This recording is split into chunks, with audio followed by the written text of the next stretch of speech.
You going to go think to the that's a crash site? stupid question? Are you going to go to Why? the crash site? What is To it? me, How we're is he not going to the talking. crash site? Well, first of all, if he wanted to go on a boat with, they would allow him to do so. What? To go? Okay, I'll tell you why. I'll tell Yeah. you. So let's go through the first 3 weeks, and then we'll talk maybe a little bit more about today. Of course. Obviously, you would agree with me. A horrible tragedy with this plane crash that took place at over Reagan International Airport. Oh gosh. Yeah, a horrible tragedy, right? What did you make of the press conference hours later when Donald Trump started talking about DEI without even knowing who the pilots were? What do you mean when he said DEI? Are you talking about where he said the press conference?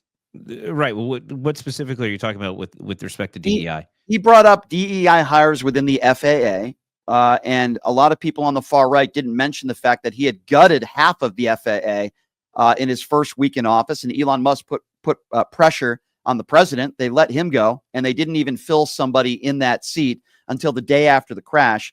But that's here nor there. He brought up DEI. But I don't think he applied. I don't think he attributed. He said it could be. DEI.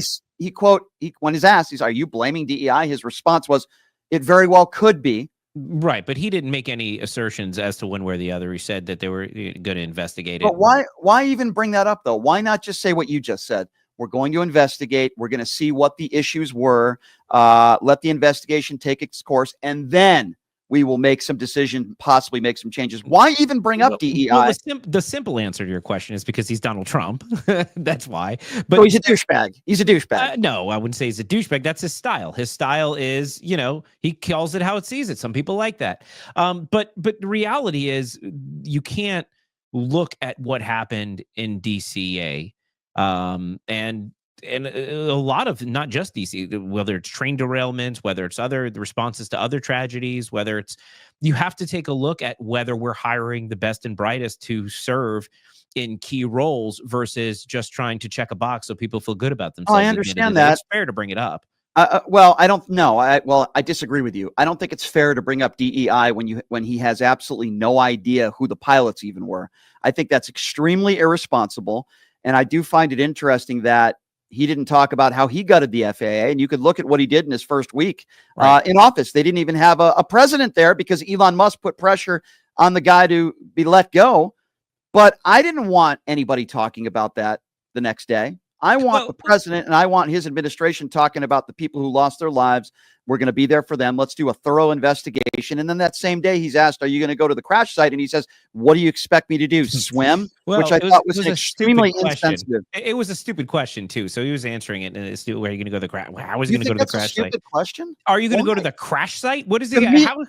We're not talking crash site. Well, first of all, if he wanted to go on a boat with, they would allow him to do so. What? To go? Okay. I'll tell you why. I'll tell you the same reason why George W. Bush went to the 9/11 site and stood on rubble with a megaphone. And I gave him credit for that moment, even though I wasn't, and said, I hear you and the world hears you, to talk to the families, to talk to the first responders. It's called leadership, David. Yes, but standing on the rubble of the Twin Towers with a megaphone to speak to the first responders that are doing bucket brigades and cleaning up bodies is different than standing on a boat in the water going, okay, there was a crash here. I just don't think there was a reason. That's not what she was asking. But David, either way, that's not what I'm going to throw you a bone because I do think what you're seeing right now, and look, people need to take a breath, by the way. I know a lot of friends are afraid to fly, even personally. Like I have to travel and I'm like, is it safe to fly? And then I have to sit back and remind myself, small planes crash, big planes crash, planes collide into each other. Air travel is dangerous still, even though it's the safest it's ever been. And mishaps happen. What it tends to happen is after there's a high profile crash, like what happened in DC, everything that happens at an airport, whether an airplane, has tape on its wing or whatever, it becomes news and people freak out about it. And then it becomes a much bigger issue. So I think people need to go, okay, what happened in DC was a tragedy.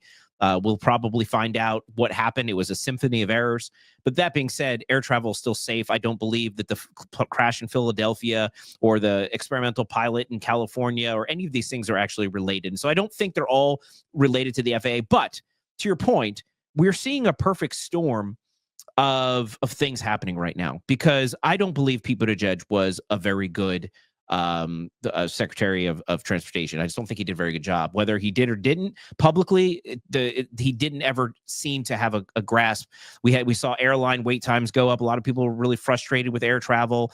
We saw train derailments. We've seen we saw more train derailments under the Donald Trump administration than the Joe Biden administration. Regardless, what do you mean regardless, though? You're saying he didn't do a good job, and I'm telling you, there were other. Pete Buttigieg was publicly out there talking about train or bridges and roads being racist, and he took a very sort of a social justice sort of angle to transportation rather than, I think, really focus on what needed to happen. So many of the safety standards were taken away under the first Donald Trump administration. Yes, but also how many FAA employees were fired because they didn't take a COVID jab or left because they didn't want to take a COVID jab?